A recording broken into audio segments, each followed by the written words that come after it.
ನಾನು ಮಹಾಜ್ಞಾನಿ ಅಲ್ಲದಿದ್ದರೂ ಶ್ರೀರಾಮಚಂದ್ರ ಧರ್ಮಾತ್ಮನೆಂದು ಎಂತಹ ಅಜ್ಞಾನಿಗೂ ಅರ್ಥವಾಗುತ್ತದೆ. ಧರ್ಮಾತ್ಮ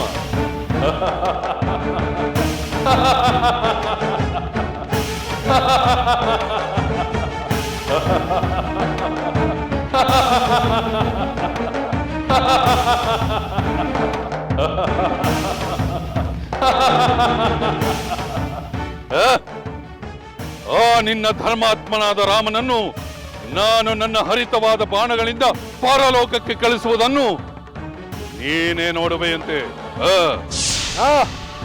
ಹೀಗೆ ಅಹಂಕಾರದಿಂದ ಘೋಷಣೆ ಮಾಡಿ ರಣರಂಗಕ್ಕೆ ಬಂದ ವೀರಾದಿ ವೀರರಲ್ಲ ಏನಾದರೂ ಅವರ ಗತಿ ಏನಾಯಿತೆಂದು ನೆನಪು ಮಾಡಿಕೋ ಲಂಕೇಶ್ವರ. ಮಹಾವೀರನಾದ ಕುಂಭಕರ್ಣ ಏನಾದ? ಇಂದ್ರನನ್ನೇ ಗೆದ್ದೆ ಎಂದು ದುರಹಂಕಾರದಿಂದ ಬೀಗುತ್ತಿದ್ದ ಮೇಘನಾಥನ ಗತಿ ಏನಾಯಿತು?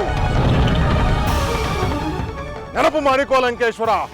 ಜಲವಾದ್ರೋಹಿ, ಅವರ ಹೆಸರು ಹೇಳುವ ಅರ್ಹತೆಯೂ ನಿನಗಿಲ್ಲ. ಕುಲಘಾತಕನಾದ ನೀನಲ್ಲಿ ಸ್ವಾಮಿ ನಿಷ್ಠೆಯಿಂದ ಲಂಕೆಯ ಪ್ರತಿಷ್ಠೆಯನ್ನು ಉಳಿಸಲು ವೀರರಂತೆ ಹೋರಾಡಿ ವೀರ ಸ್ವರ್ಗವನ್ನು ಸೇರಿದ ಅವರೆಲ್ಲಿ? ಅಲವೋ ಪಾಪಿ, ನೀನು ನನ್ನ ಕೈಯಿಂದಲೇ ನರಕ ಸೇರುತ್ತೀಯ.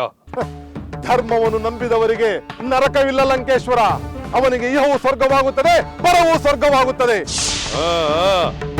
ಆದರೆ ನನ್ನ ಬಾಣಗಳಿಂದ ನಿನಗೆ ನರಕದ ಅನುಭವ ನೀಡುತ್ತೇನೆ. ನಾನು ಸಿದ್ಧನಾಗಿದ್ದೇನೆ ಲಂಕೇಶ್ವರ.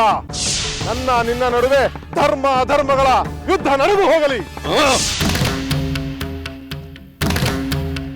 ಈ ನನ್ನ ದಿವ್ಯಾಸ್ತ್ರ ಶಕ್ತಿಯಾಯುಧ ನಿನ್ನನ್ನು ನರಕದ ನಡುಮನೆಗೆ ಕಳುಹಿಸುತ್ತದೆ.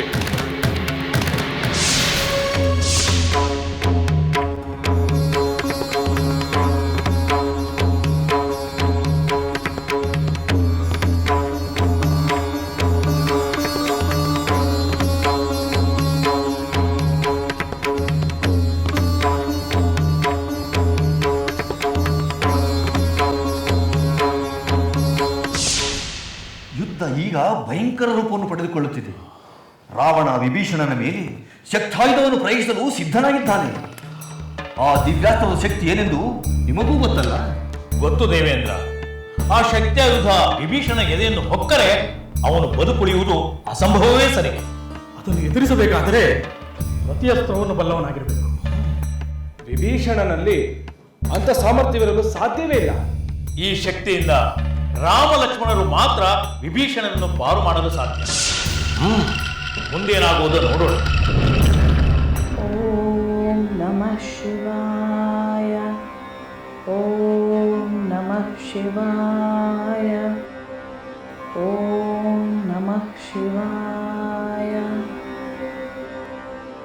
ಮಹಾರಾಣಿಯವರಿಗೆ ಪ್ರಣಾಮಗಳು.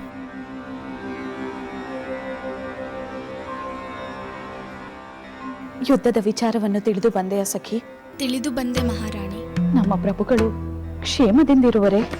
ನಮ್ಮ ಪ್ರಭುಗಳು ಕ್ಷೇಮವಾಗಿದ್ದಾರೆ. ರಾಮ ಲಕ್ಷ್ಮಣರಿಗೂ ನಮ್ಮ ಪ್ರಭುವಿಗೂ ಸ್ವಲ್ಪ ಹೊತ್ತು ಯುದ್ಧ ನಡೆಯಿತಂತೆ. ರಾಮ ಲಕ್ಷ್ಮಣರು ಸಮರ್ಥವಾಗಿ ಎದುರಿಸಿದರಂತೆ. ಸದ್ಯ ನಮ್ಮ ಪ್ರಭು ಕ್ಷೇಮವಾಗಿರುವರಲ್ಲ, ಅಷ್ಟೇ ಸಾಕು. ಈಗ ಒಂದು ಆತಂಕದ ಸಂದರ್ಭ ಬಂದಿದೆ. ಆತಂಕದ ಸಂದರ್ಭವೆಂದರೇನು ಸಖಿ? ರಣರಂಗದಲ್ಲಿ ವಿಭೀಷಣರನ್ನು ಕಂಡು ಪ್ರಭುಗಳ ಆಕ್ರೋಶ ಮಿತಿ ಮೀರಿದೆಯಂತೆ. ರಾಮ ಲಕ್ಷ್ಮಣರನ್ನು ಬಿಟ್ಟು ವಿಭೀಷಣರನ್ನು ಸಂಹಾರ ಮಾಡಲು ಆತುರ ಪಡುತ್ತಿದ್ದಾರಂತೆ. ಅಯ್ಯೋ ಪರಮೇಶ್ವರ, ಒಡ ಹುಟ್ಟಿದ ಸಹೋದರರೇ ಪರಸ್ಪರ ಯುದ್ಧ ಮಾಡುವಂತಾಯಿದೆ. ಬೇರೆ ದಾರಿ ಏನಿದೆ ಮಹಾರಾಣಿ? ಶತ್ರುಗಳ ಕಡೆ ಇರುವ ವಿಭೀಷಣ ಸೋದರನಾದರೂ ಈಗ ಶತ್ರುವಲ್ಲವೇ? ಆ ಸೂಕ್ಷ್ಮವನ್ನು ಚರ್ಚೆ ಮಾಡುವ ಸಮಯವಲ್ಲ ಸಖಿ. ವಿಭೀಷಣನು ಶತ್ರು ಪಕ್ಷದಲ್ಲಿದ್ದರೂ ಅವನು ಸಜ್ಜನ, ಧರ್ಮಾತ್ಮ. ನಮ್ಮ ಪ್ರಭುಗಳಿಗೆ ಧರ್ಮದ ದಾರಿಯಲ್ಲಿ ನಡೆಯುವಂತೆ ಬುದ್ಧಿ ಹೇಳಿ ವಿಫಲನಾಗಿ ಅಪಮಾನಗೊಂಡು ಶತ್ರು ಪಕ್ಷದಲ್ಲಿ ಸೇರಿಕೊಂಡ. ಸೋದರನಿಗೆ ಹಿತ ಬಯಸಿದ ವಿಭೀಷಣ ಆ ಸೋದರನಿಂದಲೇ ಹತನಾಗುತ್ತಿದ್ದಾನೆಂಬುದನ್ನು ಕೇಳಲು ಕಷ್ಟವಾಗುತ್ತಿದೆ. ಸಖಿ, ನೀನೀಗಲೇ ಹೊರಡು. ವಿಭೀಷಣನಿಗೆ ಏನಾಯಿತೆಂದು ನನಗೆ ಬಂದು ತಿಳಿಸು. ಹಾಗೆ ಆಗಲಿ ಮಹಾರಾಣಿ.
ಅಂದುಕೊಂಡಂತೆಯೇ ಆಯಿತು. ರಾವಣನ ಶಕ್ತಾಯುಧವನ್ನು ಲಕ್ಷ್ಮಣ ಭಂಗಗೊಳಿಸಿಬಿಟ್ಟ. ಹೌದು, ತಮ್ಮ ಆಶ್ರಯದಲ್ಲಿರುವ ವಿಭೀಷಣನನ್ನು ಲಕ್ಷ್ಮಣ ರಕ್ಷಿಸಿಬಿಟ್ಟ. ಈಗ ರಾವಣ ಏನ್ ಮಾಡ್ತಾನೆ?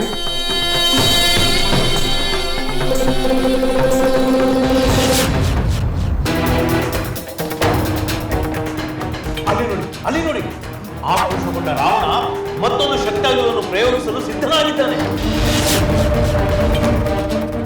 ಎಲವೋ ಲಕ್ಷ್ಮಣ, ಬಹು ಪ್ರಯಾಸದಿಂದ ಈ ಭ್ರಾತೃದ್ರೋಹಿಯನ್ನು ರಕ್ಷಿಸಿದೆ.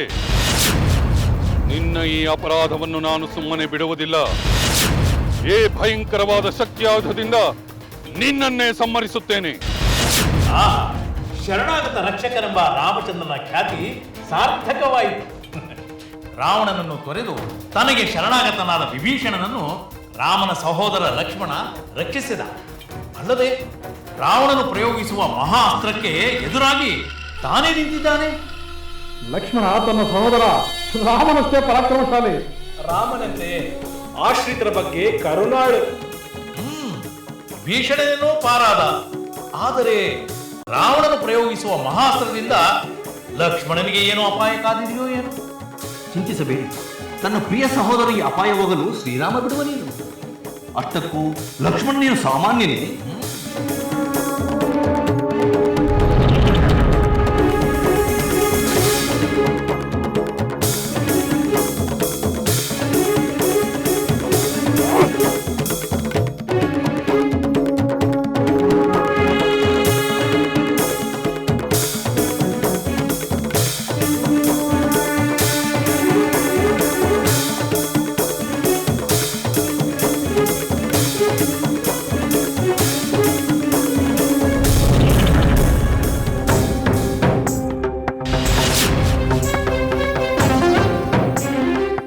ಲಕ್ಷ್ಮಣನಿಗೆ ಮಂಗಳವಾಗಲಿ. ಆ ಅಸ್ತ್ರದಿಂದ ಅವನಿಗೆ ಯಾವ ಅಪಾಯವೂ ಆಗದಿರಲಿ.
ಲಕ್ಷ್ಮಣ ಲಕ್ಷ್ಮಣ ಲಕ್ಷ್ಮಣ ಲಕ್ಷ್ಮಣ ಅಯ್ಯೋ, ಲಕ್ಷ್ಮಣ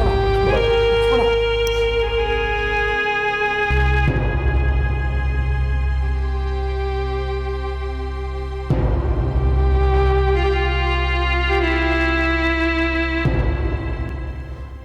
ಲಕ್ಷ್ಮಣ ಲಕ್ಷ್ಮಣ ರಾವಣ ಬಿಟ್ಟ ಶಕ್ತಿ ಆಯುಧದಿಂದ ನಿನಗೆ ಯಾವ ಅಪಾಯವೂ ಬಾರದಿರಲಿ ಎಂದು ಬೇಡಿದರು. ಅದು ತನ್ನ ಶಕ್ತಿಯನ್ನು ತೋರಿಸಿಬಿಟ್ಟಿತ್ತಲ್ಲ. ಇಲ್ಲ, ಅದರಿಂದ ನಿನಗೆ ಯಾವ ಅಪಾಯವೂ ಆಗಬಾರದು ಲಕ್ಷ್ಮಣ, ಆಗಬಾರದು.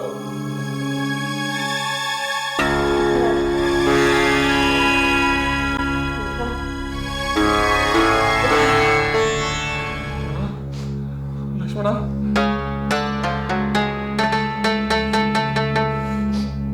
ಲಕ್ಷ್ಮಣ ಲಕ್ಷ್ಮಣ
ವೀರರು.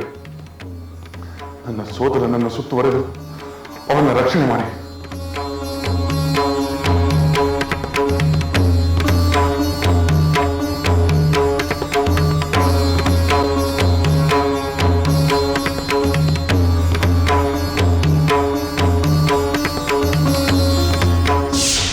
ನನ್ನ ಸರ್ವಶಕ್ತಿಯನ್ನು ಪ್ರಯೋಗಿಸುವ ಕಾಲ ಈಗ ಸನ್ನಿಹಿತವಾಗಿದೆ.